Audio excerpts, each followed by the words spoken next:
What up, everybody? It's your boy Adrian. And last night at the NBA Finals, we got one hell of a game. So many storylines and so many things to talk about. Man, what a night is all I can say. Had to sit down and have some time to think about this game and how I felt about it. But the Warriors were able to, in gutsy fashion, pull off a 106-105 victory over the Toronto Raptors in a heart-thrilling thriller game. Emotions peaked wild, everything that you could imagine. They pulled it off and got the series down 3-2, now they're down 3-2 and heading back to Oracle for one last time in the Oracle, and hopefully can push it to a game 7, because I did pick them in 6, but they'll have to do it in 7. Now, first off, before I get to the game, let's talk about Kevin Durant. Now, Kevin Durant throughout this series has been questioned, is he going to play? What's going to happen? We don't not know. So finally, he was hurt May 8th against the Houston Rockets. Now the Warriors went on to win that series in 6. Steph and Clay were unbelievable, swept through Portland, and now they find themselves in this hole. And so KD pushed to play. He wanted to play. He did everything he did to get back on the court, and he finally suited up for Game 5. In 12 minutes of action, he was the best player on the floor. Now, I'm here to tell you that if he was playing this entire series, this series would not even be close, because he proved it once again why he is the best player in the world, in my opinion. In 12 minutes, he went 3 of 5 from the field, 3 for 3 from the three ball, and had 11 points. And now, sad to say, halfway through the second quarter, he's doing a crossover, and I looked at the slow motion replays, and you could clearly see something on the back of his leg pop. Now, they all said it was a calf initially, and now it's looking like it's a torn Achilles. Prayers for KD and his family, man, because it's messed up. You never want to see one of the greats go down in the game. You always want to see the champions at their best and everybody go at it. You always want to see greatness and appreciate greatness, and I think people fail to realize sometimes that that's part of the game and things happen. But for all those fans initially who cheered for his injury, that's messed up, and there's no place in the game for that, and that's just unacceptable, and that's disgusting in my opinion. You never root for somebody getting injured. Not even on my worst day on teams I do not like and teams I can't stand. I would never want a guy to be hurt or injured. And I always want to see them best. I want competition at their best. I want people to give me their best shot. And so I don't want any excuses. I want people at 100%, and as we all know, that can't happen sometimes. But that being said, he left the arena on crutches. Like I said, and they feared that it was a torn Achilles, and most likely that'll probably put him out for the next season if he does. So now, free agency will be up in the air. Will the Warriors sign him? Will he opt into his player option? What's he gonna do? I know, regardless, he'll get signed, and there's gonna be a lot of speculation. But this changes the entire landscape of this free agency heading in a few weeks, starting July 1st or June 30th, as they call it now. But all the players, even Bob Myers, I never seen an executive that emotional after games, and how Kevin Durant's misunderstood and things like that.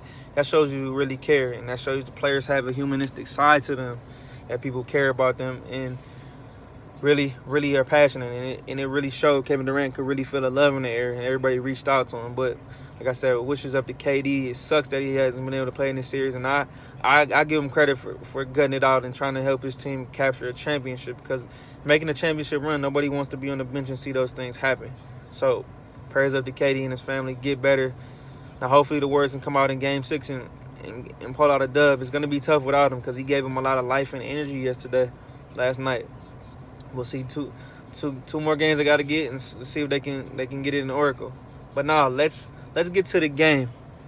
The Warriors played with a lot of spark and energy, and I want to touch on Draymond Green. He picked up his 6th technical foul of these playoffs. He gets one more. That's an automatic 1-game suspension. And now you know what happened last time he got suspended in the playoffs in the NBA Finals against LeBron and them when they came back from 3-1. Now Draymond has to cool it out, because his team really cannot afford to lose him, especially with Looney playing with this collarbone injury. Livingston's can't do it all. Iguodala's playing hurt. They need Draymond. They lose him, they're definitely have no shot. So he needs to calm it down. Also, Steph and Clay played out their mind yesterday. Steph 31, Clay 26. Big shots late in that game. They combined for 57 points. 12 for 27 from the three ball. And as a team, the Warriors shot 20 for 42. And the Raptors shot 8 for 32. That was one of the big differences in the game. Now, I know the Raptors had advantage at the free throw line and points in the paint, but the Warriors kept holding on. Every time Toronto would make a run, the Warriors would push the lead back up, especially at the end of the second quarter where Steph hit a big three and Looney got a big bucket inside to push it back to 7 going into half. They just kept fighting off. Even Toronto kept fighting and kept calling. The Warriors showed championship mentality and adversity and kept fighting. One thing I noticed is that the Warriors cannot seem to stop this pick and roll action with Gasol, Van Vliet, and Lowry. Cannot stop it. They have to figure it out. Van Vliet has been a monster in this series as well, providing spark and energy off the bench, giving them life, infiltrating into them, and helping them stay in this game.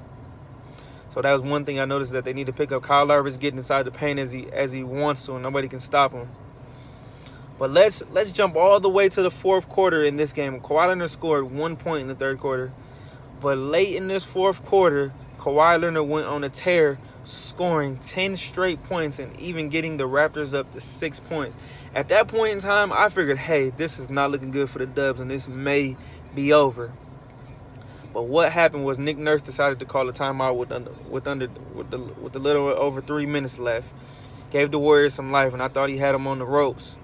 And with that being said, after that, the Warriors went on a 9-0 run. Big shot by Clay. Big shot by Steph. And at one point, it was 103-102. Ball comes out the rim. Boogie knocks it in. They call it offensive interference. But I tell you what, that was a basket in my opinion. Would have pushed it to 102-103. But that being said, the Warriors kept fighting and kept fighting. Held the Raptors scoreless over the last few minutes of that game. It's 3 minutes, and the Raptors decided to choke the game away. Now, Kawhi Leonard finished with 26 points, but he finished 9 for 24 from the field. And I did not see that coming. He looked gassed, he looked tired, but the Dubs were able to fight this game out. Clay hits a big shot on the left side. Pump fakes. Kawhi's blowing by him, shoots a three, gets up 103-102. Now the Warriors could have almost lost this game. Back-to-back late in the game, 2 possessions, a backcourt violation by Draymond Green as he steps on the line. Then Boogie gets called for an offensive foul and set the screen for Steph coming off a screen. And now this last possession of this game, what they decided to do was entirely crucial. Clay plays Kawhi all the way out. Kawhi catches the ball top of half court. Iggy comes with the double team. Smart as Kawhi is, he passes the ball to Van Vliet. Van Vliet kicks it to Kyle Lowry on the left side corner. Draymond runs out and Kyle Lowry shoots. Initially, Kyle Lowry hits the backboard and the game is over. But initially, I didn't realize that Kyle Lowry's shot was blocked by Draymond Green as he was able to run to his right side and get a block on it. But what a hell of an effort by the Golden State Warriors. Now, I know after the game, the mood was somber. They got out over the victory and survived another night. It's 3-2 now.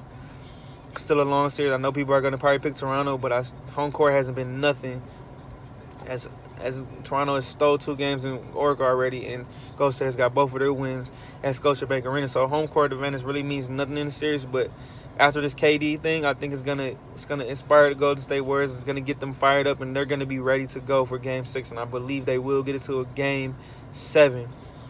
The series has got a lot more interesting, and once again, you already know the hardest thing about knocking the champions out is that knockout punch, and the Warriors are not going down without a fight. As long as they have Steph Curry and Draymond Green and Clay, they will be ready to go, and they're going to give their best effort.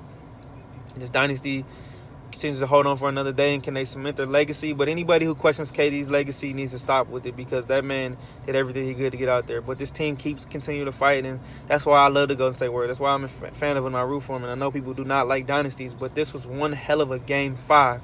We got a Game 6, baby. What more can we ask for? Another game, more basketball, and I love it. But hey, that's my thoughts on Game 5. We're heading to a Game 6 Thursday night, baby. Get ready. It's your boy Adrian with the Sports Elite Podcast. Everybody have a great day. You know what you do. Keep grinding, stay focused, do your thing. I'm out.